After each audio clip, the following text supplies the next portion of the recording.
Assalamualaikum warahmatullahi wabarakatuh. Shalom, Om Swastiastu, Nama Budaya, Salam Kebajikan.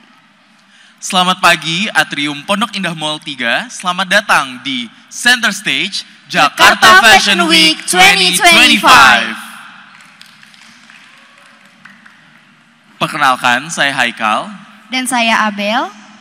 Kami berdua akan memandu jalannya acara pada hari ini. Sebelumnya kami ucapkan terima kasih kepada para hadirin yang telah hadir pada hari keempat Jakarta Fashion Week Center Stage 2025. Kami menghimbau kepada para pengunjung untuk bisa berkumpul di area Center Stage untuk menyaksikan acara selanjutnya. Jadi boleh banget nih Abel ya, untuk yang udah datang ke area Center Stage Atrium Pondok Indah Mall 3 ini bisa berkumpul ke dekat panggung, karena sebentar lagi kita ada acara talk show yang menarik banget nih Abel ya. Bener, langsung aja duduk di bangku yang kosong, kita penuhin atrium ini. Bener banget. Gak kerasa ya Bel ya, sekarang udah masuk ke hari keempat untuk Jakarta Fashion Week Center Stage. Gimana nih perasaannya Bel? Seneng banget, dan aku tuh juga penasaran banget sama talk show hari ini karena akan ada 3 talk show. Dan aku tuh udah nggak sabar nih sama talk show pertama yang bentar lagi bakal dimulai. Bener banget, 3 talk show ya Bel hari ini. Kalau hari-hari sebelumnya kita menghadirkan 1 atau 2 talk show, hari ini spesial banget nih ya. Ada 3. Ada 3, padat banget dong ya hari ini. Tapi topiknya tentunya menarik banget ya Bel ya. Gak cuma ngebahas seputar industri fashion, tapi juga lifestyle.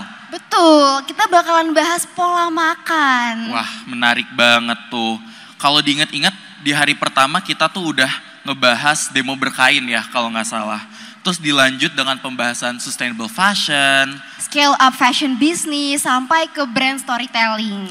Bener, berarti semua topik yang dibawakan di JFW Center Stage ini bener-bener kalau bisa dibilang daging banget ya Bel ya. Daging banget, semuanya bener-bener insightful dari awal sampai akhir.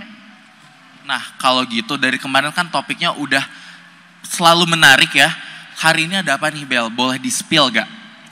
Hari ini tuh tadi yang sebenarnya kamu udah bilang Kal, kita bakalan bahas tentang lifestyle terkait dengan pola makan. Wah, gak sabar banget kalau begitu. Kita bisa spill gak sih narasumber yang di pagi hari ini ada siapa aja tuh Bel? Boleh, langsung aja kita sebut kali ya. Boleh banget. Yang pertama ada siapa tuh Bel? Jadi yang pertama kita kedatangan Kak Elsa Hilman. Oh, model and dietitian, bener banget. Yang kedua ada siapa Bel? Yang kedua kita juga kedatangan Kak Charlie Shirataki selaku content creator dan juga pegiat Shirataki. And last but not least ada Mas Panca Makmun selaku choreographer dan juga casting director dari Jakarta Fashion Week. Narasumbernya udah pas banget ya dengan topik yang kita bicarakan. Kalau begitu langsung aja kali ya kita mulai sesi talk show pada hari ini tentang how to get a model fit bersama Kak Elsa Hilman, Charlie Shirataki, dan Panca Makmun. Untuk narasumber, waktu dan tempat dipersilahkan, silahkan maju ke panggung.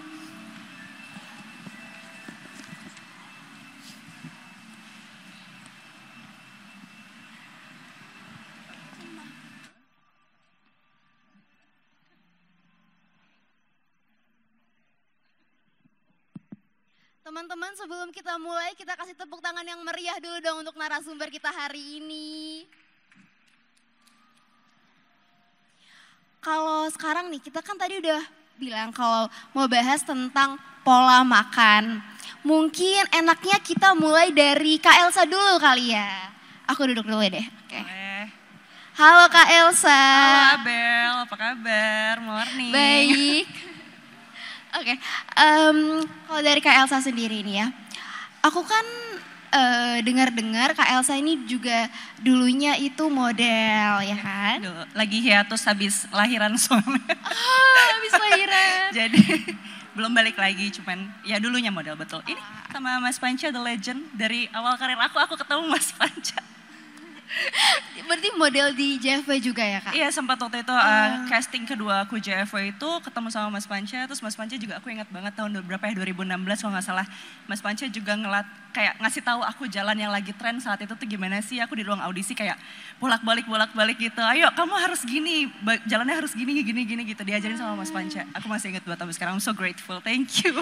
Itu kira-kira berapa tahun lalu itu Kak? 2016 ya, 8 tahun lalu berarti ya.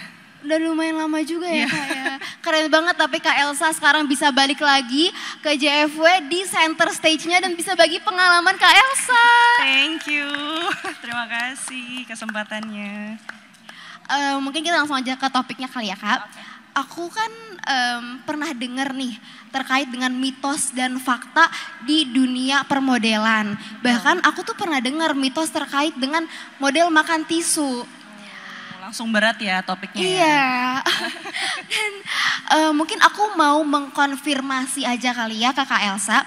Kira-kira model makan tisu itu kan termasuk ke diet yang ekstrim ya. Yes.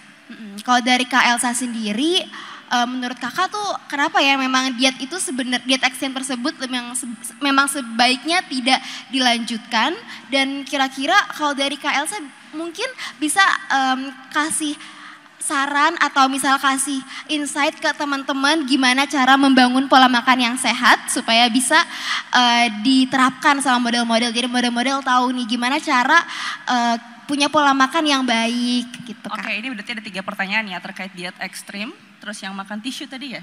Ya mungkin kakak boleh cerita kalau mau. Oke, terus terkait juga pola makan yang baik itu seperti apa? Betul. Oke, jadi gini, kita mulai dari definisi diet ekstrim dulu itu sendiri ya. Diet itu kan sebenarnya bukan selalu serta-merta tentang penurunan berat badan, bukan. Jadi diet itu adalah pengaturan pola makan. Gitu. Jadi kalau seseorang ngomong diet itu pengaturan pola makan. Jadi bisa diet apa aja. Misalnya aku lagi ngurangin karbo nih, berarti aku lagi ngelakuin diet rendah karbo misalnya gitu. Kayak misalnya aku makan tinggi protein gitu, lagi diet tinggi protein seperti itu ya. Oke, itu selesai dengan definisi diet. Kita masuk ke definisi ekstrim. Ekstrim itu kan sesuatu yang paling. Kalau misalnya kita buka Kamus Besar Bahasa Indonesia itu tuh paling ujung gitu. Sesuatu yang paling, yang biasanya memicu adrenalin, yang biasanya tuh berbahaya justru efeknya gitu ya. Nah, kalau misalnya kita masuk ke kategori diet, mungkin ekstrim di sini bisa kita maknai sebagai diet ketat, paling ketat gitu ya. Kenapa? Kenapa itu nggak jangka panjang gitu tadi pertanyaannya ya. Jadi gini, sesuatu yang ekstrim itu memang menyenangkan di awal-awal. Betul. Kenapa bisa menyenangkan tuh Kak? Karena memicu adrenalin. Oh, gue bisa nih ngelakuin ini. Oh yaudah deh ini aja seru gitu. Pertama kali. Nah ini kita nggak ngomong makan tisu ya. Kita ngomongin diet ekstrim yang lain. Misalnya gue bener-bener cut karbo sama sekali deh. Gue bisa kok makan serat sama protein aja. Pasti gue bisa. Pasti ada desire kayak gitu kan. Tapi kalau misalnya sesuatu yang dilakukan secara ekstrim itu terlalu panjang, terlalu jangka waktu lama, apa yang akan terjadi pada tubuh kita? Tubuh kita capek. Gak cuma tubuh, organ kita capek. Sel kita capek, hormon kita, sama mental kita pun kena. Jatuhnya jadi nggak sehat ya Kak? Iya, itulah kenapa diet ekstrim itu susah dilakukan dalam jangka panjang. Kenapa? Karena nutrisi tubuh kita yang mereka butuhkan tuh nggak kita kasih gitu. Oke? Itu kenapa itu jawabannya kenapa diet ekstrim nggak bisa jangka panjang. Diet yang bisa jangka panjang tuh yang seperti apa sih? Syaratnya cuma satu, diet yang nyaman untuk dijalani. Betul? Jadi diet yang menurut aku nyaman, bukan berarti menurut Kak Panca misal nyaman, belum berarti kayak belum tentu Kak Charlie bilang nyaman, tapi menurut aku nyaman, jadi aku bisa jalanin dalam jangka waktu yang panjang, seperti itu. Orang-orang tuh beradaptasi tentang diet itu beda-beda sebenarnya, reaksi tubuhnya tuh akan beda-beda, kenyamanannya beda-beda gitu. Oke, jadi terus kita beralih ke yang mitos-mitos makan tisu itu mitos ya. Mungkin bisa mengkonfirmasi apakah model tuh beneran dietnya makan tisu atau itu tuh sebenarnya cuman ya mitos aja, sebenarnya nggak gitu. Iya begitu. Jadi kalau memang aku sempat baca beberapa literasi, tapi ini literasi jurnal luar negeri. Jadi memang ini terjadi bukan di Indonesia. Yang waktu itu aku baca ya terkait. Jadi memang terjadi ya Kak? Iya, model tahun 90-an. Itu memang ada yang melakukan hal seperti itu. Jadi makan kapas dimasukin ke jus jeruk gitu ya untuk memberikan rasa, terus dimasukin ke mulut untuk ditelan biar memberikan rasa kenyang dalam lambung. Jadi begah lambungnya, bukan kenyang tapi begah. Gitu. Itu terjadi tapi di Eropa. Kalau misalnya di Indonesia saya mengakui sendiri tidak pernah mendengar hal itu. Mungkin ya, mungkin kalau Mas Panca pernah dengar nggak? Enggak pernah sih di Indonesia ya. Nggak pernah ya? Iya. Setiap saya memberikan informasi dan meminta untuk model menurunkan berat badan, nggak pernah ada suggest untuk ya tadi itu ya makan tisu. Nggak Tapi pernah memang sampai makan tisu memang ya. di Eropa ini terjadi pada tahun 90-an di mana era supermodel lagi benar-benar booming ya. Era supermodel itu kan udah paling top of the pop gitu ya, paling tinggi di atas. Jadi gimana mereka untuk bisa mempertahankan saingan satu sama lain? Karena di sana tuh kan ketat sekali ya, di Eropa, di Amerika itu agensi itu akan ngecek setiap minggu malahan, size and everything gitu. Jadi mungkin itu mungkin idenya dari mereka sendiri atau nggak tahu gimana di sana itu terjadi pada tahun 90-an dan benar mereka memang memakan tisu itu dengan macam-macam dengan orange, tadi. Dengan apa untuk mereka tidak makan seharian gitu. Karena kan mereka di sana kalau kita mungkin lebih enak ya, makan siang ada dikasih ini dikasih itu dikasih di sana completely nggak ada dan mereka juga setiap di backstage itu nggak pernah ada yang namanya nasi, nggak pernah yang ada namanya French fries itu nggak ada, cuman ada air putih, jus, buah, that's it gitu. Kalau di backstage kita malah enak ya Mas Panca Iya, kalau ya. kita lebih enak sih. Jadi Kalau kayaknya di sini untungnya enak ya makanannya ya. Makanannya kadang makanannya seru banget gitu. Oke, kembali lagi saya pun juga tidak pernah mendengar ya di lingkungan saya pun, karena kan saya juga modeling dulu kan, teman-teman saya pun sejauh yang saya tahu tidak pernah ada hal seperti itu gitu terjadi di Indonesia gitu. Dan itu nggak dibenarkan di sini. Dan nggak dibenarkan, kita juga tidak ada yang pernah mendukung lah gitu hal-hal seperti itu kan, buat apa meresikokan diri sendiri juga gitu ya. Nah kenapa orang bisa, mungkin ya ini berdasarkan pengamatan aku, mungkin model-model supermodel dulu tahun 90-an itu kenapa bisa melakukan itu, karena mungkin kurang exposure terkait diet tuh planningnya seperti apa sih. Kalau kita ingin menjalani diet, kita tuh gimana sih nge-planningnya biar turun berat badan sekian kilo dalam waktu berapa lama tuh gimana sih caranya. Itu yang mungkin mereka belum terexposure pada, apalagi tahun 90 ya. Kayaknya nutritionist juga di Indonesia masih sedikit. masih belum terlalu aware juga orang-orang seperti itu betul. Sih. Belum bisa googling juga lah ya Kak. Jadi mendapatkan informasi itu juga lebih susah untuk mereka tahu gimana cara punya pola makan yang sehat, itu juga pasti lebih sulit. Kalau dari kakak lagi nih Kakak Elsa, mungkin kakak bisa nggak kasih tips gimana supaya model-model itu pola makannya punya pola makan yang sehat, kayak misalnya mungkin setiap hari makannya segini aja karbohidratnya atau gimana Kak? Oke, jadi pola makan yang sehat itu sebenarnya ada 4 zat gizi yang harus ada ya. Karbohidrat, protein, lemak, dan serat. Itu harus ada harus ada gitu. Apa yang harus dikurangi dan tidak itu tergantung dari tipe tubuh kita sebenarnya. Jadi manusia itu punya 3 tipe tubuh. 3 tipe tubuh ini mungkin teman-teman juga biar bisa jadi aware dengan tipe badannya sendiri. Ada yang tipe tubuhnya tuh ectomorph namanya. Ectomorph itu biasanya tubuh seseorang itu tubuhnya tuh yang tulangnya panjang, yang massa ototnya sama massa lemaknya sedikit, jadi dia kurus gitu. Terus metabolismenya cepat, jadi dia tuh susah gemuk. Itu. Dulu aku waktu modeling tuh kayak gitu. Jadi aku bukan tipe yang gampang gemuk waktu itu kalau aku ya. Tapi kan tipe-tipe badan seseorang kan beda-beda gitu. Nah, ada juga yang kedua tipe tubuh yang endomorph. Endomorph itu biasanya tulangnya lebih besar. Jadi kalau kita lihat di sini tuh, dia bentuk tulangnya dia lebih besar. Tipe tulangnya ya Kak berarti. Ya, tulangnya lebih besar. Habis itu biasanya massa lemaknya dalam tubuh. Kecil dong Mas. Terus biasanya kalau misalnya massa lemak dalam tubuhnya itu lebih besar daripada massa proteinnya. Biasanya seperti itu. Dan tipe tubuh endomorph ini nih, kalau misalnya kena karbo aja, ngerasanya pasti gampang gemuk. Gue kena karbo dikit, kok gampang banget gemuknya sih gitu. Itu biasanya tipe orang endomorph. Nah kalau yang mesomorph yang ketiga, itu adalah tipe tubuh yang atletis. Jadi pembakaran lemaknya dia cepet banget. Jadi dia lebih berotot. Jadi olahraga sedikit aja dia cepat berotot. Mesomorph itu dia tipe tubuhnya atletis. Nah itu kita juga harus reflect ke ourselves. gitu.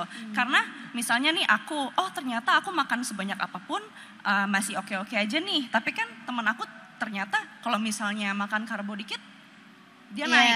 Nah, beda-beda. Berarti apa yang harus dia lakukan? Pilih jenis karbo yang lebih low kalorinya, lebih rendah kalorinya kayak gitu. Lebih tinggikan proteinnya gitu. Yang penting dalam diet gizi seimbang itu ada karbohidrat, lemak, protein dan serat gitu. Dan sebaiknya tidak meng-cut salah satu zat gizi sama sekali ya, karena ada efek sampingnya juga seperti itu. Tetap harus ada 4-4-nya. Iya, seperti itu. Kalau tadi nih Kak Elsa kan sempat mention terkait dengan mungkin bisa makan yang rendah kalori. Mungkin aku mau langsung tanya aja ke Kak Charlie. Karena aku dengar juga kan Kak Charlie itu pegiat nasi shirataki. Dan yang aku tahu tuh nasi shirataki juga kalorinya lebih rendah dibanding nasi biasa. Iya bukan Kak? Sebenarnya kalau shirataki yang asli ya, kalau yang shirataki yang asli kan bentuknya kayak basah gitu kan. Dan itu kalorinya tuh 0. Malah nggak ada kalorinya. Malah nggak ada kalori karena memang bahan baku shirataki yang aku tahu ya itu 97% air, 3% itu serat. Serat itu dari serat umbi porang. Tapi kalau shirataki yang beras itu dia masih ada kalori karena pembuatannya itu yang aku tahu mereka masih campur sama tepung tapioka sedikit. Jadi tergantung dengan cara pembuatannya. Betul. Nah, mungkin untuk meluruskan dari tadi yang sudah Kak Elsa ceritakan, kira-kira kalau dari nasi shirataki itu apa sih Kak manfaatnya untuk kesehatan atau manfaatnya juga buat model untuk lagi menjalankan diet gitu? Oke, manfaat yang aku sharing ini mungkin manfaat yang aku pribadi jalanin ya. Sebenarnya 2 bulan lalu aku tuh gak kayak begini. 2 bulan lalu aku tuh gede banget. Berarti kakak berhasil diet gitu. Karena diminta kan, katanya lu nanti ke Jakarta Fashion Week, tapi nama lu shirataki tapi badan lu gede gimana sih caranya, iya gak sih? Itu 2 bulan lalu. Akhirnya ngejalanin diet dari 84 kilo, sekarang 71,2. Wow, tepuk tangannya dulu dong. 15 ya? 14 lah, 12 dalam 2 bulan. 12 kilo 2 bulan. Terus cuman memang aku tuh gak pernah diet basicnya gak pernah diet. Terus bulan pertama begitu diet itu turun 8 kilo sebulan. Maksudnya gede banget kan, karena yang aku tahu saran dari dokter kan 1 bulan tuh 4 kilo. 2-4 kilo ya? 2-4 kilo ya. Ini 8 kilo gitu loh. Dan aku tuh tipe orang yang, aku kan kebetulan ada kerjaan yang tim aku kan kecil gitu loh. Jadi aku masih banyak ngehandle sampai ke bawah. Aku tuh kayak punya waktu buat olahraga aja tuh udah susah gitu loh. Akhirnya aku ngejalanin mulai dari jaga makan. Dan ternyata 9 tahun ya aku ngecoba diet. Baru kali ini tuh berhasil. Benar sih setuju sama Kak Elsa. Diet itu bukannya kecilin badan lebih kurus, tapi kan diet sendiri kan artinya kan pola makan ya Kak Elsa. Pengaturan pola makan, betul. Iya kan? Aku modal ngatur pola makan, aku cuman makan ngandelin serat sama protein. Seratnya aku dapat dari shirataki, proteinnya aku pakai dada ayam. Sometimes aku minta ini sih, sometimes aku masih beli ayam dari beberapa resto-resto, jadi kayak ayamnya udah diolah. Jadi kayak daging ayam mungkin di pan atau nggak diapain gitu, udah ada bumbunya. Tapi bumbunya pun masih masih aman lah, gitu kurang lebihnya. Tapi berarti untuk nasi shirataki ini benar-benar kan kalau tadi dari Kak Charlie cerita, Kak Charlie berhasil menurunkan berat badan sampai sekian kilogram dalam waktu 2 bulan dengan nasi shirataki.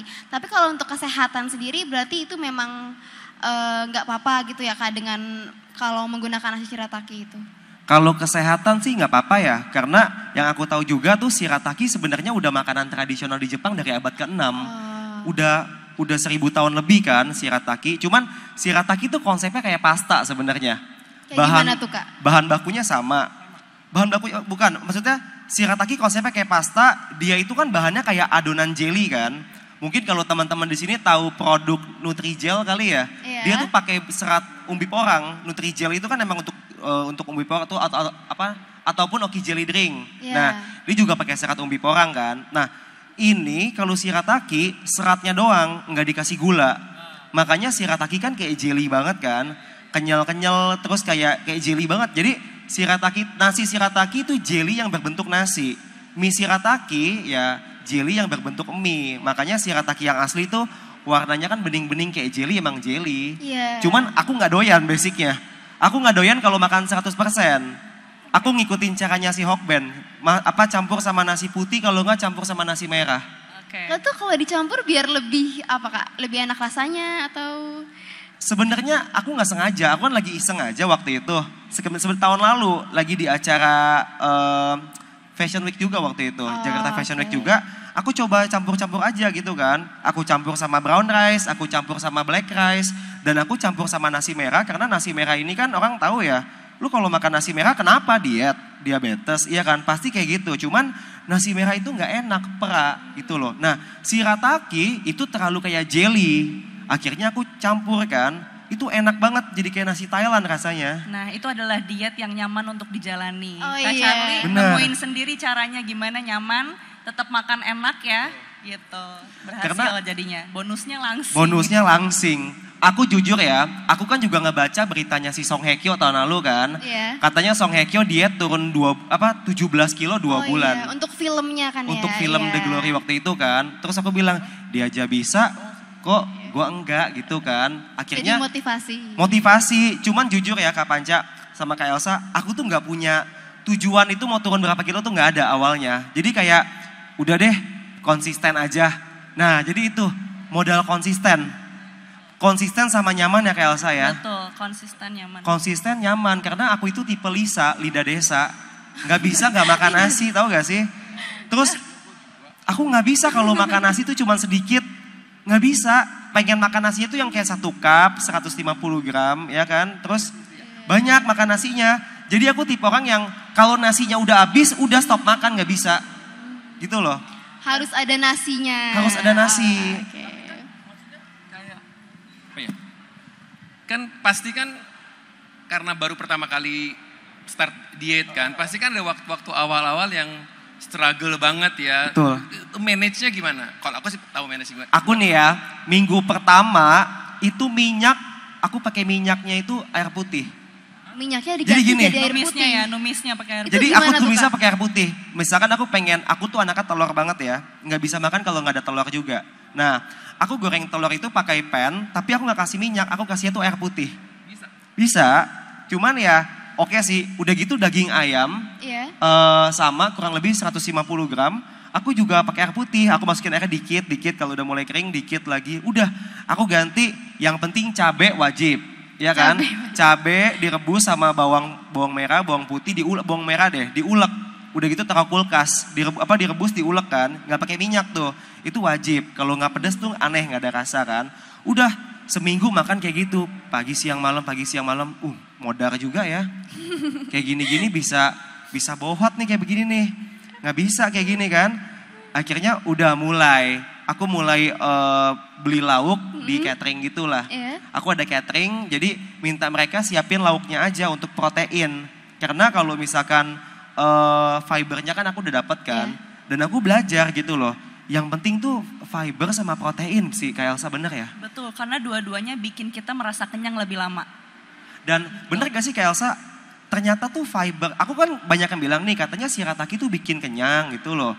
Cuman aku sendiri merasa banyak yang komplain kan, enggak shirataki tuh gak bikin kenyang. Terus aku coba cari-cari kan di Google, katanya tuh yang bikin kenyang itu protein, dia tuh bisa tekan hormon rasa lapar gitu atau gimana, mungkin Kak Elsa yang lebih paham. Mungkin Kak Elsa bisa mengkonfirmasi terkait dengan tadi. Sebenarnya dari secara sifatnya ya, serat dan protein itu akan membuat kenyang lebih lama. Kenapa? Karena serat dan protein itu dicerna lebih lama dalam tubuh dibandingkan karbohidrat dan lemak gitu ya. Iya.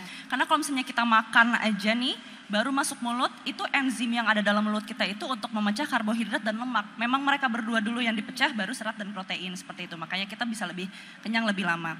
Nah, kalau misalnya ada yang bilang nih, kok makan shirataki nggak berasa kenyang, padahal kan itu full serat gitu ya, makan protein nggak berasa kenyang.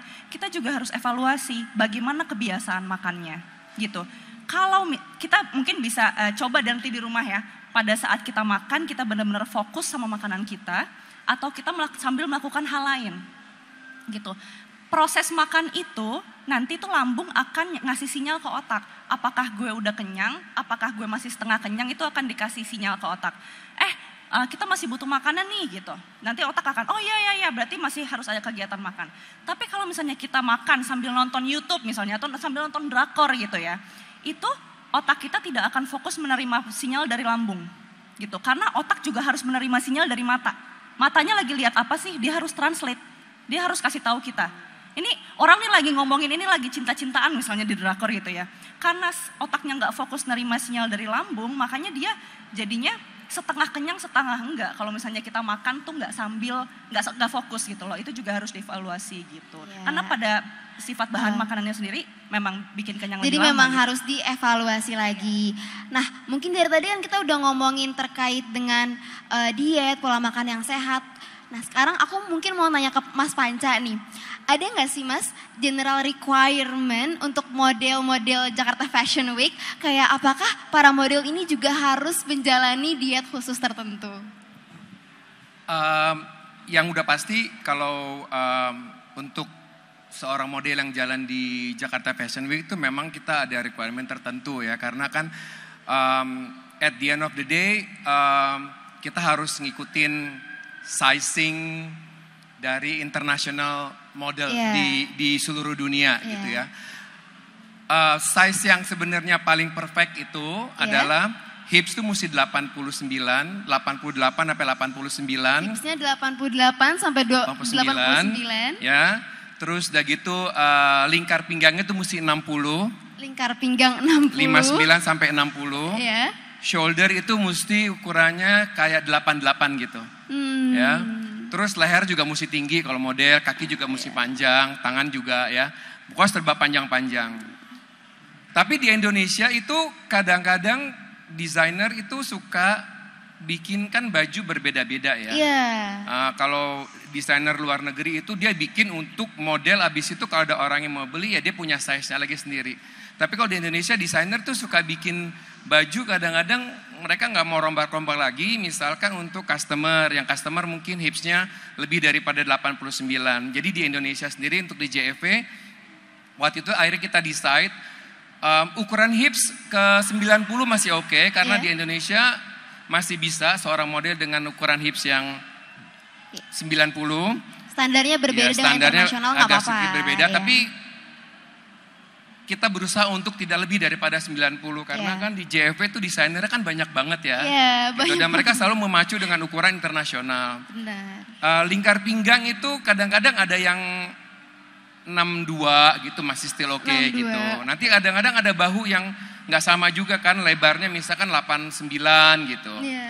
Jadi requirement itu tuh sebenarnya di JFV tuh kita pentingin banget gitu ya. Dan kalau mereka setiap audisi datang, kita lihat, terus menurut kita udah pas nih gitu ya. Dia terpilih untuk jalan di JFV dengan ukurannya sebenarnya dengan badan dan look segala macam ya. Itu udah oke. Itu tidak akan ada note biasanya. Nah kalau yang menurut kita ini oke, bisa jalan di JFV, tapi dia harus diturunkan berat badannya. Itu ya banyak terjadi sama teman-teman juga di sini, ada Elsa, ada Karisma, ada Ihsan juga, Diksi, Gisela. Langsung disebutin dan mereka sudah pernah merasakan itu.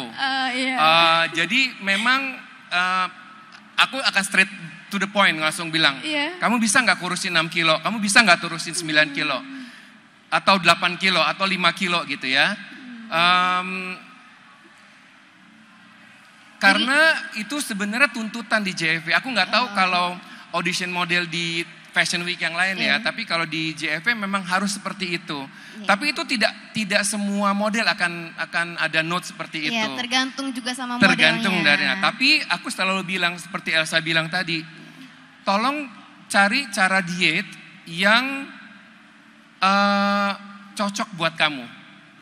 Jadi mungkin Elsa cara dietnya berbeda dengan Karisma berbeda juga dengan Diksi, berbeda juga dengan Gisela. Jadi cari cara gimana supaya kamu bisa ukuran size-nya menuju ke sana.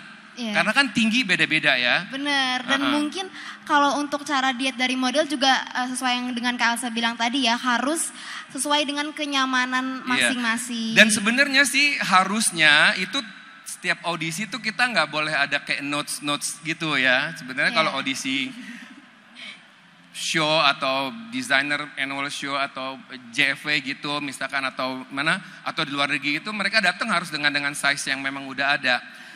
Tapi di JFW khusus kita mau aware sama model bahwa once kamu di notice untuk turunin berat badan, itu berarti kamu akan mempunyai karir sebagai seorang model for the next gitu. Jadi JFW ini kelihatannya kayaknya kita kayak aduh ekstrim banget, gue disuruh turun sampai 6 kilo, 9 kilo, jahat banget sih gitu.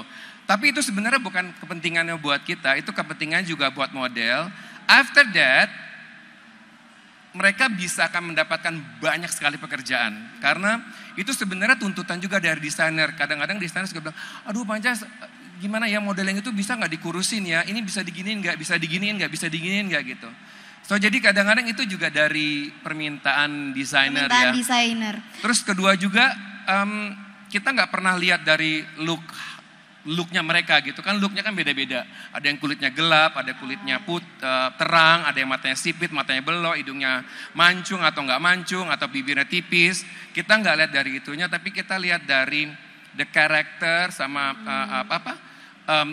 struktur ukuran badannya gitu sih. Jadinya memang diet itu perlu banget ya. Perlu untuk model. Tapi ternyata malah model-model yang dikasih note sama Mas Panca tuh malah tandanya Mas Panca bisa ngelihat potensi dari model tersebut.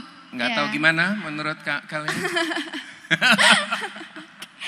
Oke, mungkin kita langsung aja ke sesi pertanyaan. Masih ada waktu nggak ya kira-kira buat satu pertanyaan aja? Oke. Ada yang mau bertanya? Oke. Ya, mungkin Ibu bisa, silahkan. Baiknya.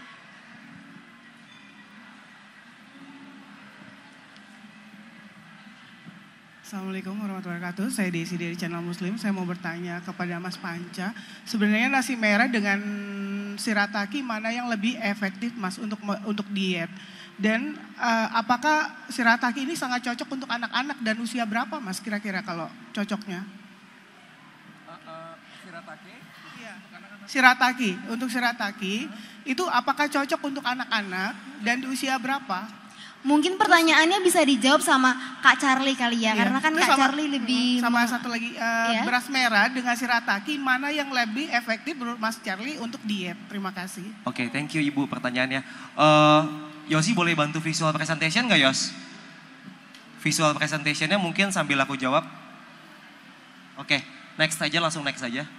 Oke, sebenarnya kalau misalkan nasi shirataki sama nasi merah bagus mana? Dua-duanya sama-sama bagus. Aku itu nggak bisa makan nasi merah sendirian, aku juga nggak bisa makan shirataki sendirian. Karena bagi aku shirataki itu kan jelly kan, sedangkan nasi merah itu kan perak banget. Aku harus mix masaknya 1:1. Dari shirataki aku dapat seratnya tinggi, dari nasi merah aku bisa dapetin karbonya masih ada, tapi gulanya lebih rendah, dia masih ada vitamin B dan segala macam. Dan untuk anak-anak, cocok di atas usia sekitar 5 tahun sebenarnya. Untuk anak-anak yang udah bisa mengunyah. Sebenarnya itu sih. Iya, untuk anak-anak. Buat gizi anak-anak bagus, karena kan anak-anak kan juga perlu makan sayur. Nah ini cocok banget nih, misalkan kayak aku kan banyak nih teman-teman, nggak cuma anak-anak, tapi kayak teman-teman aku tuh yang gak suka makan sayur, aku kayak kasih saran aja. Langsung mix 1:1 shirataki sama nasi merah atau enggak sama nasi putih. Aku bisa kayak gitu sih. Jadi bisa dicampur aja nasinya ya. Betul. Cuman aku rasa yang dietnya si Song Hye Kyo, kenapa dia ekstrim? Aku rasa dia tuh makannya tuh shirataki yang 100%. Udah gitu shirataki itu yang basah, yang jelly banget gitu loh. Shirataki yang 100% itu yang kalorinya bener-bener nol. Iya. Mungkin visual presentationnya boleh next aja langsung. Next lagi. Next lagi. Nah, aku sebenarnya juga diet journey, aku bener-bener tuh kayak dari 60 hari ini, aku bener-bener record di sosmed aku, itu dari day 1 sampai day 60. Aku makannya tuh apa aja. Jadi dari aku bener-bener gemuk sampai aku tuh kurusan gitu loh. Dan ya teman-teman kantor yang sehari-hari sama aku ya gak terlalu ngeliat ya. Cuman teman-teman yang baru ketemu 2 bulan sebelumnya, itu begitu ketemu aku ya kaget gitu loh, karena beda banget. Mungkin boleh next lagi. Next lagi, sorry. Nah, aku dulu kayak gitu. Jadi lumayan di atas terus tiba-tiba di bawah, mungkin boleh next lagi. Nah, ini yang kelihatan sih, ini masih gemuk pipinya. Baju dulu aku pakai baju yang sama, yang sekarang turunnya lumayan jauh. Dan aku tuh dulu tuh nggak pernah berani foto buka baju gitu loh. Misalkan kayak lagi di pantai, ke Bali, ke Curug itu nggak berani. Karena apa? Udah tahu kan badannya nggak bagus gitu loh. Sekarang ya udah mulai berani lah ya. Sekarang udah pede, lebih pede. Lebih pede. Cuman aku ngejalanin, aku baru tahu kayak cantik itu nggak cuma dari luar tapi harus dari dalam. Benar. Aku nggak pernah ke klinik, nggak pernah ngapa-ngapain. Dulu mukaku hancur, lumayan banyak jerawat, kusam. Modal makan clean itu muka langsung lebih cerah, hati juga lebih plong, badan lebih enteng, naik tangga nggak ngap, duduk di depan kalau naik mobil pakai seat belt nggak kejepit, ya kan? Aku ngerasain gitu loh. Jadi aku nggak suka yang kayak berat badan kita berlebih nih, jadi nggak apa-apa lah, gue self love. Aku merasa kayak gitu loh. Jangan sok-sok ngebawa self love demi menutupin kemalasan sih. Karena aku tahu rasanya. Duduk nih kita lagi meeting, pakai ikat pinggang tuh sampai ikat pinggangnya bengkok, tau gak sih? Karena ketarik celana belakang kan, namanya orang kelebihan perutnya kan ketarik ke depan, ngerti gak sih? Yeah. Udah gitu apalagi ya, naik mobil duduk di depan kan harus pakai seat belt, ya kan? Itu kan ketarik kan kejepit sama perutnya, kelibet gitu gak, ngerti gak sih? Kayak itu gak enak dan itu gak nyaman. Yang paling gak nyaman, nama lu cari Shirataki kok badan lu kayak begitu sih? Nggak merepresentasikan banget deh gitu loh. Jadi lumayan ya, kena mental kita ceritanya. Itu baru kan, kena mental baru aku mau berubah gitu loh. Dan dari sini ternyata banyak manfaatnya. Terus mungkin boleh next lagi gak? Ini kayak yang terakhir. Oh ya ini ada Shirataki asli, ada Shirataki palsu, pusing banget. Ada yang palsu, yang kan beras Shirataki, beras porang kan sebenarnya sama, dibuatnya dari umbi porang, dari glukomanannya kan. Yang palsu tuh yang kayak bentuknya sama kayak beras asli, tinggal seduh air panas, matang. Aku bilang itu berasnya yang untuk instan sih nggak apa-apa. Cuman kalau untuk diet nggak bisa, karena itu terbuat dari tepung beras 99%. Kalau yang asli kan Shirataki bisa kalorinya rendah karena warnanya bening-bening, itu air semua, jelly kan. Yang kayak jelly, ya. Boleh next lagi? Nah, ternyata terus kemarin aku kan jadi, aku nggak boleh sebut ya, aku kan jadi ikut-ikut ini kan, aktivis untuk gubernur kan. Oh, iya. Aku nggak sebut lah ya, nggak enak. Nah, terus mereka lagi sediain tes kolesterol sama gula darah. Aku ngetes aja gitu loh. Ini kondisi aku habis makan pagi. Aku punya gula darah sama kolesterol cuma 105 sama 102. Aku nggak tahu deh yang kiri kayaknya gula darah deh 105, kolesterol 102. Ternyata jauh manfaatnya tuh banyak gitu loh. Karena kalau ditanya manfaat Shirataki apa, cuma satu, serat. Dan serat itu tuh prebiotik. Jadi Shirataki itu bukan makanan untuk manusia. Tapi Shirataki itu makanan untuk bakteri yang ada di pencernaan kita. Untuk usus. Karena kan untuk usus ya Kak ya. Iya, Mungkin Kak Elsa yang lebih ngerti.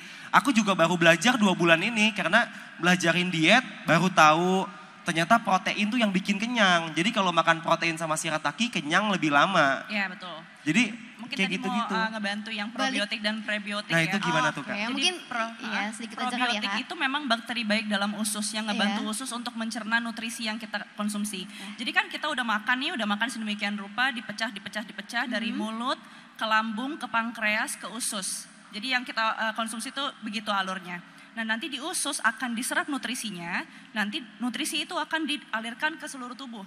Tergantung kita butuhnya apa. Otak kita sumber energi utamanya adalah dari karbohidrat, glukosa. Oke, karbohidrat ke otak misalnya. Dan misalnya massa otot gitu, perlu protein. Oke, massa otot gitu. Nah, probiotik itu membantu usus untuk proses tersebut. Nah, prebiotik itu adalah makanannya probiotik. Gitu. Oh, jadi saling berhubungan lah ya antara prebiotik dan gitu. probiotik ini. Jadi kalau kayak makan tempe sama makan Shirataki pas berarti itu ya Kak ya?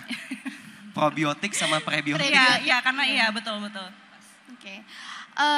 Berarti udah menjawab lah ya tadi pertanyaannya terkait apakah nasi Shirataki bisa dikonsumsi oleh anak kecil. Jawabannya bisa dan gizinya juga tercukupi. Kira-kira masih ada waktu atau oke. Jadi waktunya udah habis Kak. Mungkin udah sampai di sini aja ya perbincangan kita terkait dengan pola makan sehat ala Kak Elsa, Mas Panca, dan juga Kak Charlie. Tepuk tangan untuk narasumber kita. Aku boleh nambahin dikit gak sih sebenarnya? Ada kayak tips diet untuk para model gitu ya, biar nggak usah stres-stres lagi gitu ya. Karena kan memang ada requirements ya yang tadi kan, dalam ini harus turun berapa kilo. Nih teman-teman model, prinsip ini ya ditekankan. Disiplin itu membebaskan. Semakin kita disiplin menjalani diet yang sehat, pola makan yang sehat, pola hidup yang sehat, semakin kita akan bebas dari permintaan diet mendadak kayak gitu ya Mas Panca ya. Kenapa? Karena kalau misalnya sebagai model itu kan kita biasanya sudah tahu nih, kayak aku nih tingginya sekian, proporsi tubuh aku tuh bagus di berat badan sekian, misalnya seperti itu. Yeah. Ya betul kan, measurements aku itu bagus, misalnya pinggang aku 89, pinggul aku 89, pinggang aku sekian itu di berat badan sekian. Nah itu yang harus dijaga. Gini, aku lihat model itu profesinya 11-12 sama atlet. Kita harus menjaga badan kita untuk memberikan performa yang baik, proporsi tubuh kita harus bagus gitu. Boleh cheating day? Boleh, kenapa siapa yang bilang gak boleh gitu kan. Boleh makan all you can eat? Boleh, yang penting selalu tahu kapan harus get back on track gitu. Terus sekarang udah tahu juga kan, diet yang sehat itu misalnya 2-4 kilo sebulan kayak gitu. Yeah. Nah itu kalau misalnya memang kita menjalankan profesi model itu secara profesional, menjaga pola hidup sehat itu adalah bagian dari keprofesionalan kita. Gitu. Jadi itu harus dilakukan sepanjang karir gitu. Boleh cheating day tapi balik lagi. Oh, boleh cheating day, tapi harus dijaga lagi makannya kayak gitu. Jadi yang penting kita udah tahu berapa kilo sebulan. Jadi kalau misalnya, kalau fashion week kan kita udah tahu ya Mas Panca ya, misalnya JFW Oktober, fashion week lain bulan apa. Tapi kan di tengah-tengah itu ada casting, ada fitting designer. Ada prosesnya. Ada prosesnya gitu, dan ada fashion show mungkin fashion show tunggal gitu ya, yang desainernya sendiri gitu, mengadakan perhelatan fashion show gitu. Nah itu makanya sebaiknya dilakukan sepanjang karir. Pokoknya disiplin itu membebaskan. Semakin kita disiplin, semakin kita bebas dari diet yang panik-panik gitu, diet yang ekstrim, jadi terhindar dari diet ekstrim gitu. Kuncinya tuh disiplin biar terhindar dari diet ekstrim. Dan harus nyaman ya, jangan cari-cari diet yang yang menyiksa gitu. Harus temuin yang nyaman kayak Kak Charlie. Oh ternyata gue bisa nih makan nasi dicampur gitu. Awalnya dicampur, nasi merah, nasi putih, nasi porang ya awalnya ya. Terus jadi nasi merah, habis itu jadi nasi porang 100% misalnya gitu. Jadi ya itu harus dicari juga nyamannya gimana dia. Iya benar sih, kalau soal kayak diet itu kan kita harus mencari kenyamanan di kitanya kayak gimana dengan cara yang berbeda-beda. Karena aku juga dulunya waktu lagi pertama kali JFW itu memang gemuknya kayak Charlie waktu itu. Terus akhirnya aku decide untuk diet. Cuman kalau Charlie kan 2-3 bulan ya. Waktu itu aku sampai 8-10 bulan sih. Itu memang perlu motivasi yang tinggi, terus cara makan, apa yang kita makan segala macam tuh harus benar-benar bisa tahu. Karena aku dari 75 dulu turun sampai 8 kilo. Tapi it takes, karena waktu itu kan punya peraturan ya di JFW model harus kurus. Terus akhirnya aku ngeliat diri aku sendiri, lu ngomong suruh model kurus, kok lu enggak gitu. Akhirnya aku decide waktu itu untuk diet. Dan dietnya ya memang berbeda-beda ya, Charlie dengan Shiratake. Waktu itu aku memang tidak makan karbo selama hampir 1 tahun. Nggak karbo, nggak makan tepung, nggak semua yang manis-manis itu. Lama juga ya 1 tahun ya Mas? Lama, iya. Konsisten sekali. Ya itu akhirnya aku pikir, aku sengaja aku coba. Karena menurut aku kalau aku udah coba aku bisa, pasti model juga bisa gitu. Karena itu penting banget buat di JFW sih. Kurang lebih motivasi Mas Panca dan Kak Charlie ini sama lah ya dalam menurunkan berat badan. Oke, kebetulan juga udah ada model-modelnya. Jadi tadi insight yang diberikan oleh Kak Elsa bisa langsung diterapkan aja. Mungkin karena ini waktunya juga udah habis, jadi kita sampai di sini perbincangannya. Sekali lagi tepuk tangan buat narasumber kita.